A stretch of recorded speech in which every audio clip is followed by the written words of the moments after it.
How long have you been doing like videos and blogs and stuff? Basically, I think 2-3 years back, I got into investing and trading. I was not a successful trader, but investing is easy. And then I started making YouTube videos. But then I thought that About trading. about investing, passive okay. investing. But then I thought that there's a credibility factor. So I thought that do something that you're actually doing rather than what you basically like. So you're a student and your master's journey. That's more like credible more source of relatable information. also. Yeah. So there was a 2 years, like 1 year gap, and then when I started planning to come to the US, then I thought, okay, I'll probably do this. Then started with vlogs. So the initial idea was to just document bits and pieces, so that later, just for me, that later I can, I was doing this 20 years back. And then there is another part, because I think that, I mean, the international community is helpful, like the Indian community, but I feel like there's still a lot of, in a sense that everybody's busy with their own stuff, so sometimes it gets very tricky to get help, and so I agree. Yeah, so sharing insights is like important in the sense that you can leverage it. If you're sharing insights over someone else, then you can actually help someone. Yeah, that's what even I wanted. Like that's why I requested an alumni chapter, and I thought, we'll do that. 2 things why it's not being done the way it should be right now, at least in the last this semester. The earlier semester we were quite successful. One, I'll take it on personal blame that my contribution is reducing because my work responsibilities and my personal responsibilities are increasing, but I don't like giving excuses. So I want to work on it in 2024. Wait, so do you want to, are you still a part of, how does that work? Because you've graduated. So I graduated, but I'm the president for the alumni chapter. Yeah. So think of like ISA, but for alumni. Okay, got it. Correct? But it's the first time. Like I started that chapter last year in 2022, 1 year ago, exactly in November. 18 November was homecoming last year, and I started it. So this is exactly what I wanted to do, that when we graduate and move out, I still want students to feel I was a student 6 months ago, I had a community, now I don't have anybody. Yeah. Correct? Yeah. We had ISA, we had ISSC. So plus I realized earlier the culture was not many lived back in Arizona because Arizona was not an up and growing state. Now I think a lot of students do stay back in Arizona. So the alumni community unfolds. Rather, at least for me, I know good 50 alumni friends of mine within the valley, and I know there are 500 more. So how can I connect them, or how can they come back and connect with students?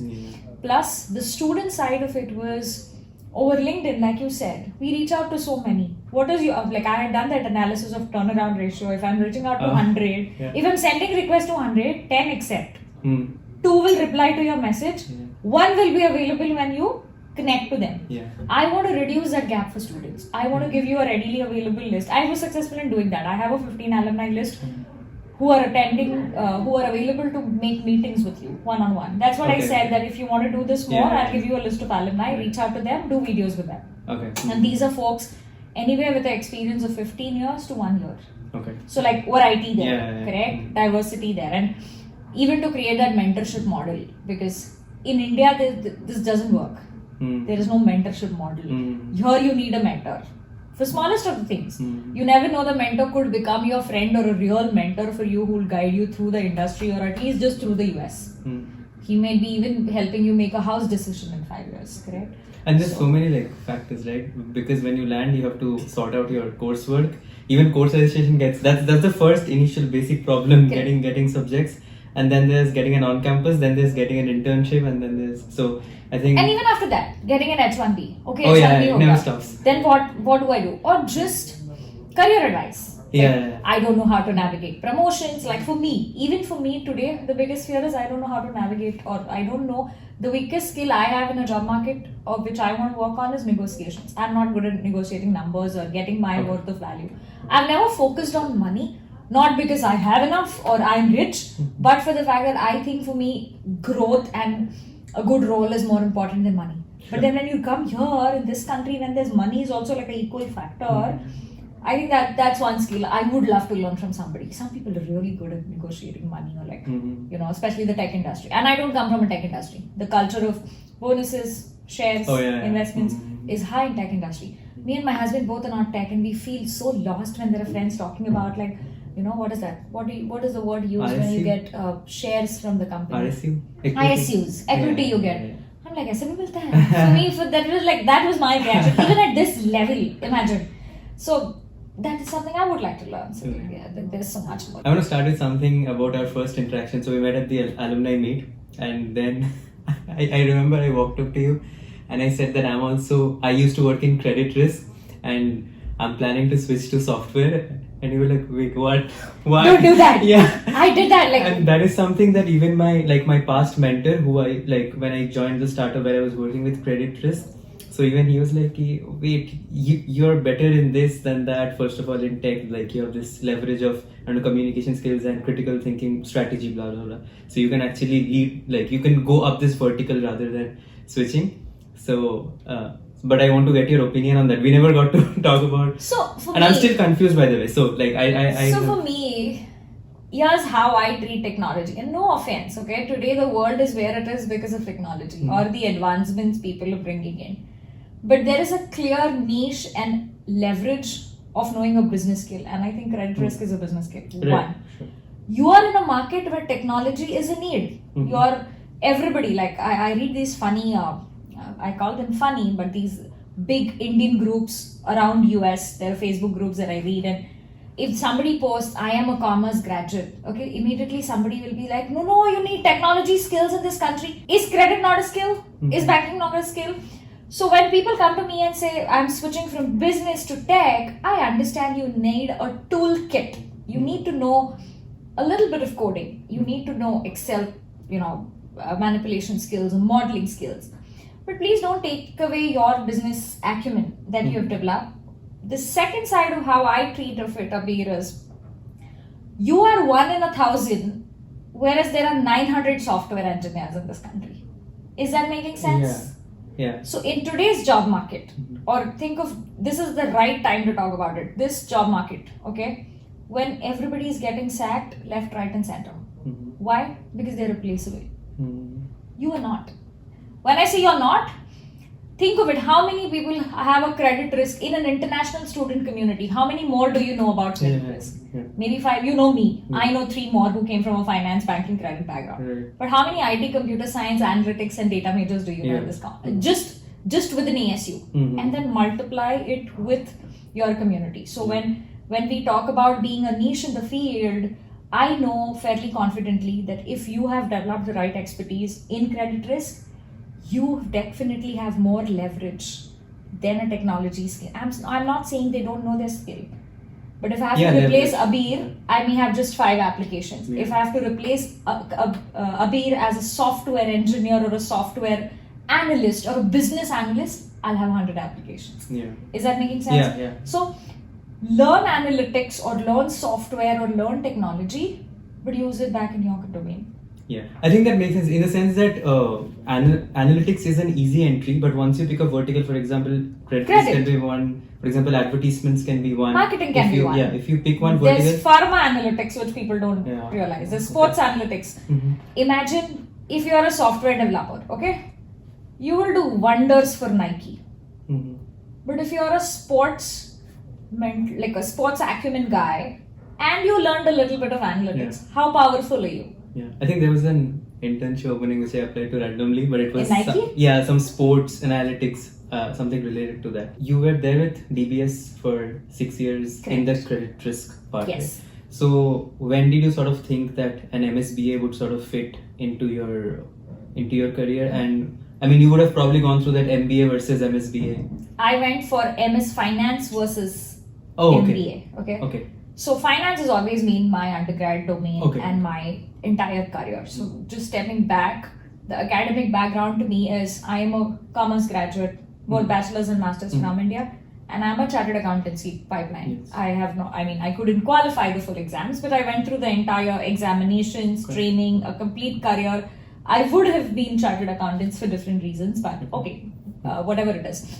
So I knew that is my core domain. Luckily, or whatever worked out, 6 years ago when I joined DBS, I first was into finance. But then when I internally got hired, I joined as an intern. And then when I got hired for the last 6 years, I fell into risk management, into reporting and all that stuff. When I chose business analytics, I thought I learned tools which maybe I'll go and back and develop an analytical model or an analytical based lending, which I have done in DBS. DBS was the first bank to start analytical based lending, and I was a part of that project team. So I had developed a little bit of interest in project management skills. Correct? Picking up business analytics was a decision against MS Finance. For me, my course has to be beneficial to me in a career perspective because I was at that stage of a career. So think of when you came, you were also looking at coursework. I was looking at coursework, but more so I was looking at what job market I'll fit in. Correct? So MS Finance was something I knew I'll be great at. When I sit down in a classroom of MS Finance, I knew I would already be knowing things. Business analytics, I knew half is a challenge, and that's something I wanted to do.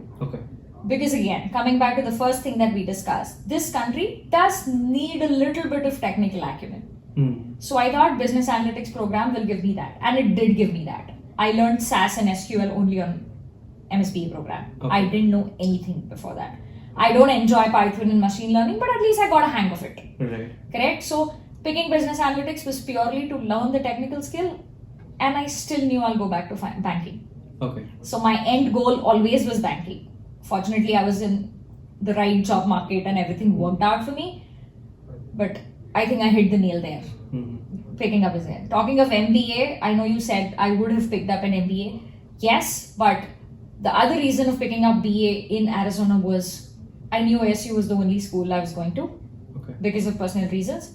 And BA's rankings were really good. I think that shows not only in my profile, but in my entire class profile. If you study MSBA class profiles, students really have great job landings after the course. And I'll give a lot of credit to that to the student itself. When I say that, not just me, students that get into MSBA program, because it is a short-term program, the focus and the clarity we come with is different than the other master's program.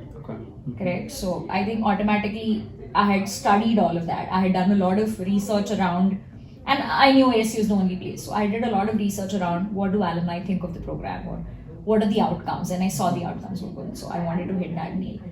The downside or the con to it, the story was, I decided, what if I fail?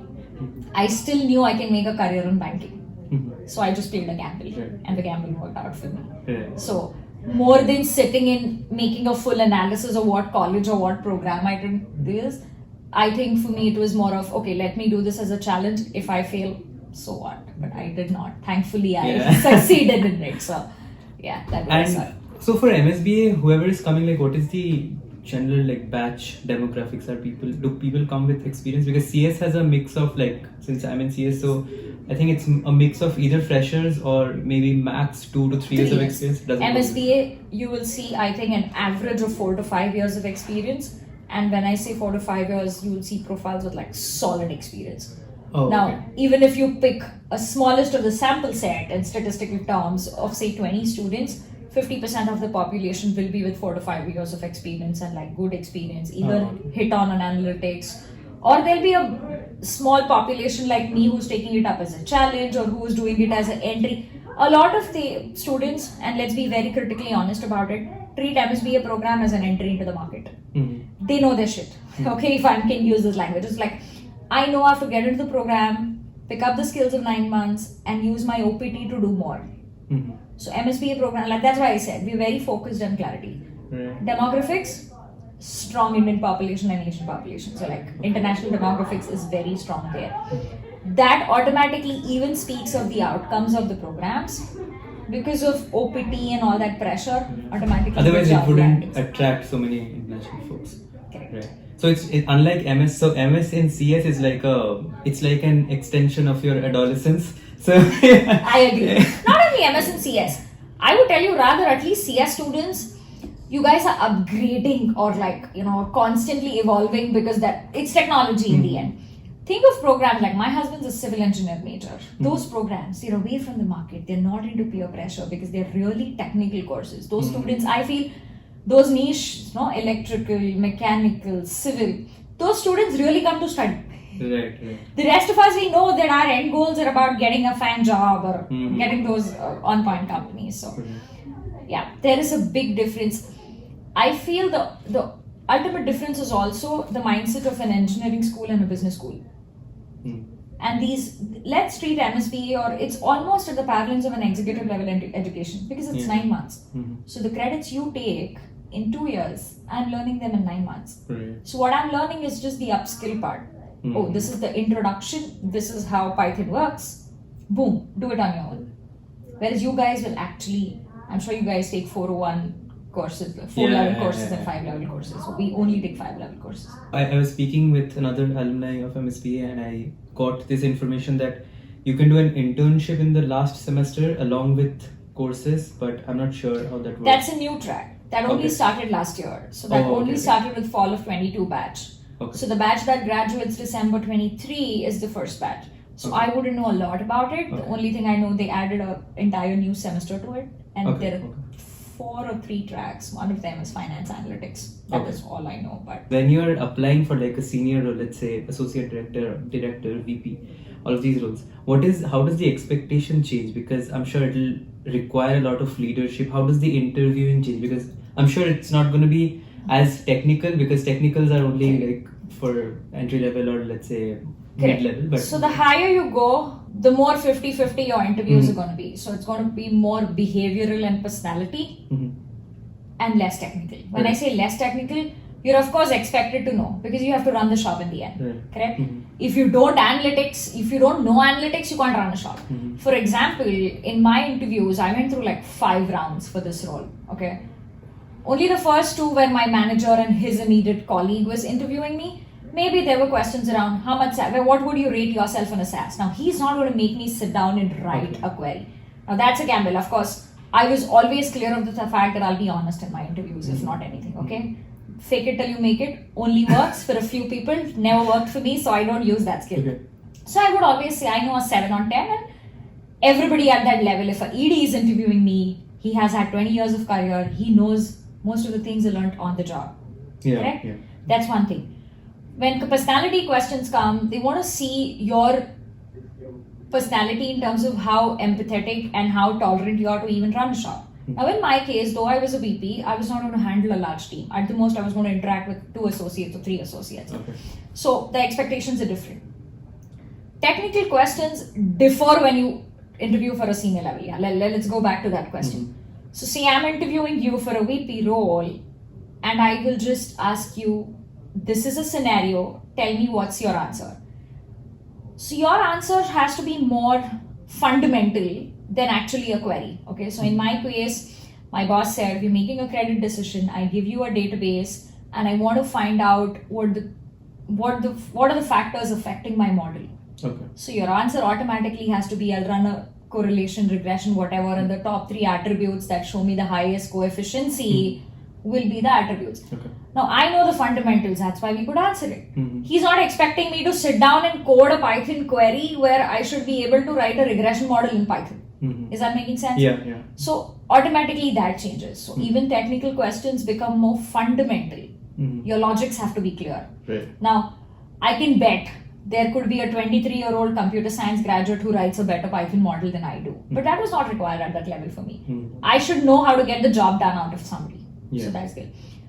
The positive side of United States job market process, which I realize, is they really value your org skills or leadership skills. So I was able to showcase a lot of ISA skills, or a lot of things I did on campus, or a lot of things I have done in my past career where I necessarily was not a VP, but I had it in me. Okay, so I've led projects. I could talk about those projects, or given a scenario, I could talk about what I could do. So because I was interviewing for, I cannot give full details of what my role is, but because I work for the auto finance side of Chase, the car loan side. So they gave me a quick question around EV vehicles are the new trend. What is your opinion about EV vehicles? So I was very clear, and I'm not an avid news reader, but I read, or I discuss within my family. So I said, I don't have frankly a lot of hopes from EV vehicles, okay?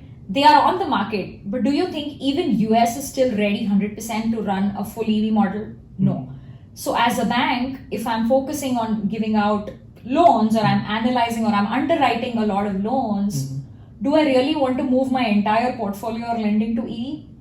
Maybe not. Eventually it might happen, but I'll wait to see where it goes. A lot of things learned in school or learned over my years counted in things like, I have learned a lot of risk management principles in my life. Very simple one is data privacy issues, or learning about how to safeguard a consumer's data when you're a bank. So there were questions around that. So these are technical questions, but these are not technical or write down a code for me. You have to run an analytics shop, or what did you learn in SAS in school? What kind of question doesn't come. Always remember, even if you have done, suppose you're doing blogging. Now, because you're doing it passionately, of course, you'll be able to talk about it. Correct? Now, you said you're socially introverted, but in an interview, if you want to show that I am confident, I'm a social person, talk about that I interview one person every week. That will automatically talk about your personality. Suppose I'm a hiring manager and I want a person who talks around 4 departments and gets my work done, I will pick Abir because I know he has the ability to talk to people one-on-one. Correct? So at that moment, you may not be a 4.0 GPA and the best A+ grades in coding, but you nailed the job just because your boss wanted something different. So that's how you play around that game. And at a senior level, I think the ratio of your personality and leadership starts going on increasing, and the technical ratio starts reducing. You are from credit risk, let me put it that way. Today, maybe if you sit down in a credit risk JP Morgan interviews, there are going to be positive points for you to note. Oh, he spoke about underwriting, I can talk about that. But if another computer science graduate sits down and he gets a little anxious and stressed, he might say, oh no, those interviews are not fun, they're very technical. You see where I'm going? So automatically there are companies who will actually send you a coding exercise. I did those also. I think it was, I'm not sure, it was Discover or Capital One of those who actually made me share screen and write a query. Like not even type in the chat. Open a share screen, Zoom Excel and type, so that, of course, if I'm an interviewer, I would do that totally, so that I ensure, unless student plays a gimmick of putting somebody behind the screen and making them type, but that's too far and not my position to speak. But there were those. There are some companies who just, I think, what do you call, aptitude test, judge you on that. So I believe it's McKinsey, even Cap One. They send you, I'm not sure it's Cap One, but McKinsey for sure. I think it is. I did one with Barclays. It's even one of the banks where they send you a full 45-minute aptitude exam. You do those, and maybe there's, if you know all those theories of ENTJ or whatever those theories are, maybe there's a model that, everything is technology. There's a model that judges your personality based on the 50 questions. So different models. There are companies that don't engage HR in the first round. They send you a higher view link. Correct. So now higher view links, like I said, I'm camera shy. So half my time was spent on looking how I fit well in the frame. There's like a box in the higher view thing. Little box, and I hate it all the more because it's a flip side. So I'm like, I see him, like, why is my face distorted after recording? Looking ugly, like that level. So it's all there. A lot of time you don't know how your day's been, so you could tank an interview just because your day's not been fine. But that doesn't mean you didn't do well, or that doesn't mean the interview was wrong for you. Okay, so I'm a firm believer of, there's a lot of factor other than just your resume or your profile. A lot of students now in the job market have last 6 months or more than that, 1 year, have been saying, oh, I applied 1,000 jobs, but I'm not getting anything. I'm like, relax, it's just not you. It could be a lot of changes you could do to your profile, but it's not on you. There's a lot of factor that's going on in the market right now. So there's so much on the banking risk overall side only. Once you pick a niche, you pick a niche. So for me, that niche became coincidentally risk management. So I never got to go back to IB or understand their risks. I've always been focused on lending risk. So lending risk, automatically credit, now learning, servicing, ops risk a little bit. The interesting part here is credit risk has to be so strong, and like there's so much to learn within credit risk also, because this country is all about credit. I could see a clear difference of how credit works here is different than how credit works in India. I was leading into that. Let's lead into that. So the thing is, credit is, I would say, easily accessible here in the US as compared to India. And it's also, I think 3 years back I was reading about it, and it was 3%, only 3% of Indians have access to credit and even have a credit report. I don't think it would have crossed 5% even now, but very few people have a credit score, a credit report, and not even a credit card. I'm just saying like a housing loan or whatever. So there's a lot of like servicing to do there, which is where these NBFCs that I sort of work for, they are coming in NBFCs and like automated lending based on, okay, hey, your credit risk is not, credit score is not the best, so the banks are not giving you a loan, but can I sort of see your banking patterns, can I see your income, and your if you have had like smaller loans like LOCs and all that, can I lend you a small, let's say, line of credit or something. So first is like, I want to know, since you have worked in both, how is it different? And secondly, do you think like, because in India there's like KYC and then there's like CIBIL. So here CIBIL is, let's say, correlated to TransUnion, FICO, everything. Yeah. So there's a bureau part and then there's an income part. So are the rules like similar? Because there's bureau, there's income, there's employment. So let's step back go one step back and think of it.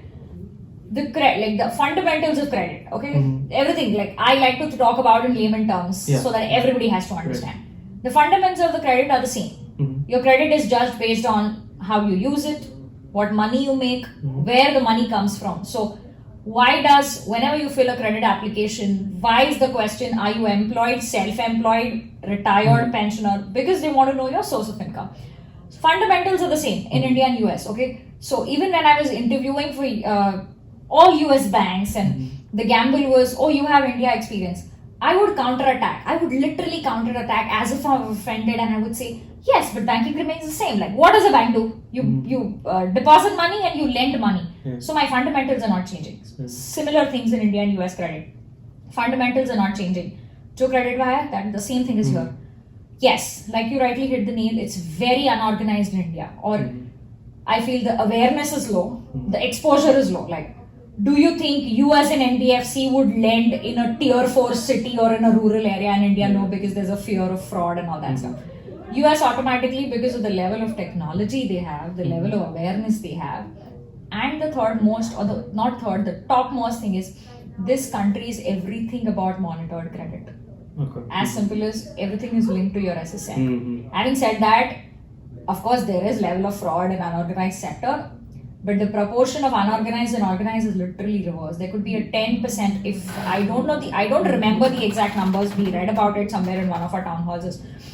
There is a very minuscule percentage of unorganized sector who are still not exposed to credit. Okay, so that is the first differentiation I see in India and here, the awareness of credit. Do you think even our parents' generation were aware of credit scores and credits the way we are? No. So right there. But if you see United States, even a 60-year-old knows that he has to take care of his credit score.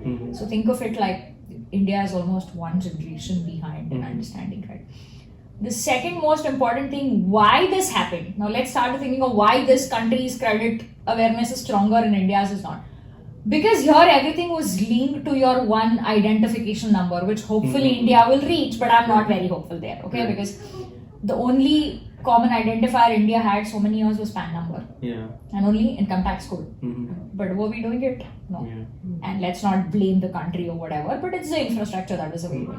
This country, you could track everything based off your SSN and W9 and all that stuff, which is now coming in. Like I think India has tremendously improved in tracking based off Form 16s and your income sourcing. KYC, Aadhaar links. KYC, yeah.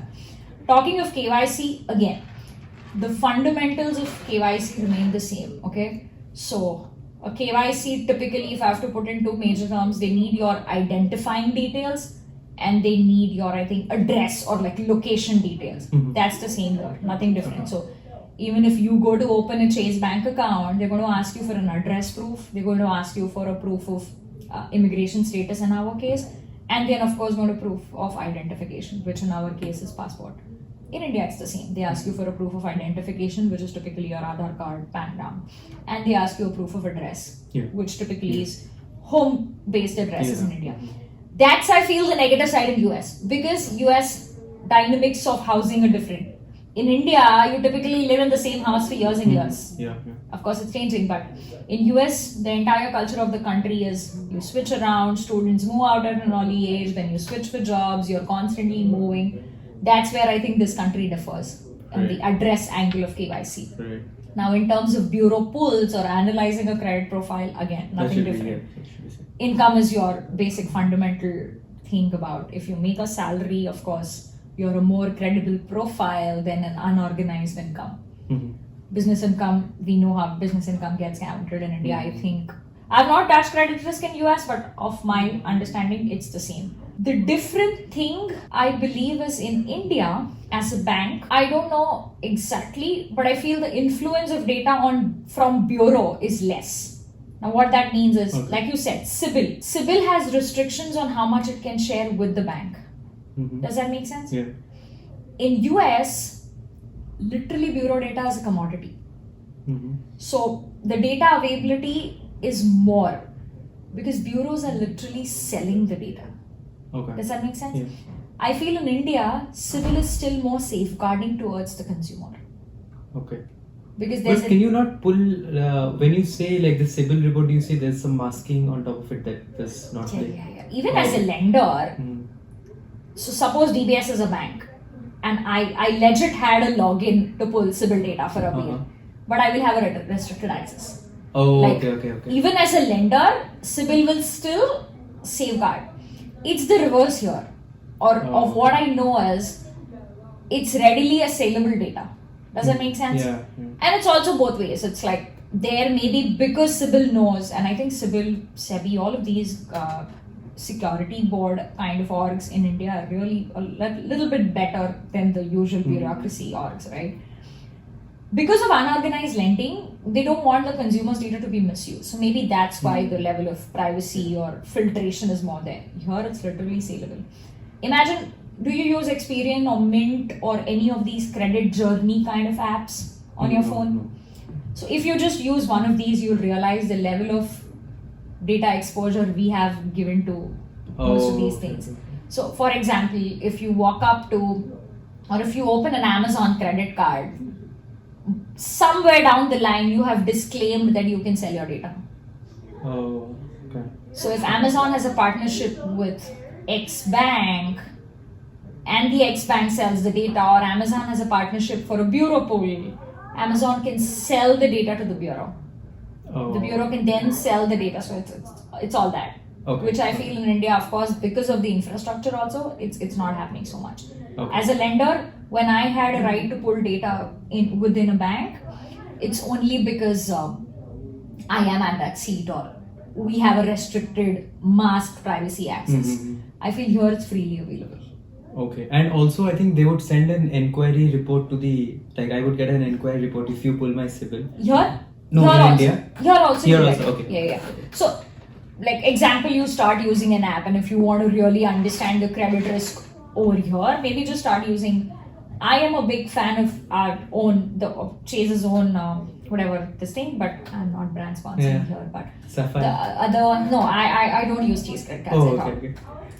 But in general, before that, maybe just look up Mint. Before I even joined Chase, the apps that I use as a student, maybe just check up Mint or Experian's own app. Experience is a bureau here, right? So Experian's own app is very self-intuitive and good around tracking of things or getting your credit reports. And so I would recommend, and I think you should also think of doing a session around creating credit awareness for a student here. A lot of people don't understand that getting an SSN on the job is not only sufficient to start building your credit in the country. Okay, like smaller things like opening a credit card early ahead of time. Opening a credit card or just keeping a credit card as zero is also not a good credit decision. For many of these people who don't know, like your entire credit model works on how much you utilize. So if you're not using your credit card, you're not letting a bank know what credit worthy you are. So you're not really developing your credit in the country. So I think boiling down to the conclusion of your answer, the infrastructure US has to pull credit or to work on credit models is phase like 1 decade ahead of what India has. Okay. Yeah, and the awareness also, like simple things like everybody can have their credit reports on an app. Even today, Civil makes you pay. I think TransUnion makes you pay to download a credit report. Yeah. Because I have here it's not. Here you can freely get it. All the banks give you a free credit report. All the credit cards give you a free credit report. Yeah, even in Chase app, like my friends use any app. All of the banks, you open any credit card, you will get a free credit report at the end of your statement. They will rather give you a pop-up saying your credit has changed or you have improved or you're doing bad. These are the ways to improve and all that stuff. So imagine in India we're still paying to pull a credit report. Or how many people do even pull a credit report? Have you pulled a credit report? I did. Because we are creditors. Okay, I will still give you that benefit of the doubt. But I usually pull my India credit report at least once in 6 months, even today. I think it's free for once a year, but then you have to pay to get it. Yeah, like so if you need a monthly update, and it's recommended. Right. And it's not, I mean, even though they make you pay, it's not much. I think it's like $600-700 for an annual membership. Yeah. I applied for this Amex card here based on my credit score there. There's this product Nova Credit which sort of lets you do this. We branded Nova in ASU. Oh. 2 years ago. Okay. So that's how I got, like in the first month only I got. But I tied my SSN to the credit card way later. But I don't think it matters because It does. It does? Oh, okay. Then I missed like probably 3-4 months. That's okay. Still, you're still a student, so you didn't miss. But like I said, you just missed 3 months. Because of the awareness issue, students could miss it for a good year. Yeah. Because a lot of people will only get credit cards after they start working because that's or basically with an SSN or something. I think even I used Nova as my first platform to get a credit card. I had a blue cash Amex. That's the start. Because that's a starter card. Yeah, because without SSN, I think you can right now get only 2 proper, because there's Amex and there's Discover. Discover requires SSN. Does it? Yeah, Discover. I think Discover is the one with SSN with no payment. So that's why whenever people get on-campus jobs, they apply for Discover. That is when their sort of credit journey begins. But you can sort of begin it earlier with Amex. And I like because it has like a lot of cashbacks and stuff. Even Discover has. Yeah. Just to sort of end things on a more informal note, what is your, do you plan on taking your credit experience from here back to India? Is that still undecided? Or I would love to keep my feet in this country as much as I could, but I'm open to going back because I know I came from a solid career there and I wouldn't. And you can use these learnings to sort of. And I'm literally on the same path, Abir. Like for me, nothing has changed. The industry has not changed. The department has not changed. I joke about it and I say in a few years, if I continue doing this, I'll forget what anything outside risk management is. I already completed 8 years of career in risk management. 2 more to go and a decade. So, and I have no repentance, no disappointment, no no mindset to change at this moment at least. So I'm more than happy to go back if it has to come to it. But yeah, I would like to explore, especially in this country, because there's so much to learn in credit. Right. The funny part is when I took this role in servicing risk, and I'm like, okay, just a new form of risk. But then when it started hitting me, servicing risk is such a big deal in this country, which cannot be in most of others, because the default ratio is automatically high because the urgent, especially in a market like this, when now people will start losing their jobs, defaults will start, DPDs will start. So I would love to explore every bit of risk while I'm here, but if it comes to that, I think I'll be more than happy to go back. Right. I mean, I was talking to a friend the other day and we were talking about different sort of verticals. There's finance, there's tech, there's construction and everything else. And based on just a career, because a lot of people come to the US just for money, a lot of people come to the US just to take a break, which is me. I didn't come for my career upgradation or finances. I just came to sort of see how the other side of the world works. For mine is a very short-term goal, hopefully. But a major chunk come for career upgrade, and I think that's super valid. For one is finance, and finance is credit. Credit is mature, but quant is negligible in India. So I think there's 5 to 10 companies doing tower research and all. But the main shit happens here, anything quantitative, anything related to the equity markets, private equity, M&A, everything. If you have to do that, you have to sort of come here. I think tech is sort of, right now I feel like it's very mature in India as well, the payments platform and everything, NPCI, Paytm wallet. And a lot of it is sourced from here, or the ideologies, because companies here started keeping their offices in Mumbai, Bangalore, bigger cities, and then the need of okay, let us make a product where we are just laborers. They're kind of so for tech, I mean, I don't think that you will most definitely get an upgrade here because you could be working as, and the thing is, once you come here, you lose control in the sense that you might land because you're doing so many applications. So you don't always have like agency over your sort of career path a lot of times. So tech is something I would put in the backseat, but finance and then there's construction, because construction in India, and it's like so less paid, right? Because less paid in India, I mean. Disrespectful, so, undermined. Lot of bureaucracy and red tape is in, and I can speak about construction very personally also because my husband's from construction. Okay. So he was a civil engineer major from there, continued his civil engineering masters in ESU. So two industries which have a wide gap in India and US are within my personal space. Yeah, I can definitely tell you it's so much good here and so much respected also. And the most amazing part for me to see is how well respected even the laborers in that industry are here. And it's unfortunate how it's in India, correct? Like my husband tells me that every laborer, even the masonry guy, has to be insured if you're on site. Do you think that'll ever happen in India? It's so that difference of what this country has to offer is amazing. That's why most civil engineers in India end up in product management. And take up our jobs. I had to say, it's amazing why you say it. Very few can relate to this. I think, what was the company? It was Discover. And I had a 2-panel interview. One of them was a Sun Devil. So he and I usually start my interviews, just a pro tip to leave on the side, with a good personal background or just introductions, and I would like to know more about you kind of stuff.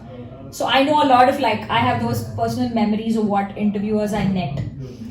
So one of the 2 panelists was a civil engineer, was a ASU grad. So he and I had a 30-second conversation on that. Okay? The other guy said, I don't know what Sun Devils are, but this is my introduction. And he said, I'm a civil engineer. And he was doing a credit origination model that time, just because he was math strong or he was coding strong. A lot of, like you said, they pivoted from civil engineering to product management and all that stuff. And I came out of the interview and I joked about it, and I told my husband, civil engineers will teach me banking now? It's like, okay, I'm offended. Gotta do what you gotta do. Yes, gotta do what you gotta do. I agree. Okay, this was fun. Thank you so much. Absolutely. And we could do more. And credit risk gets me passionate. Definitely.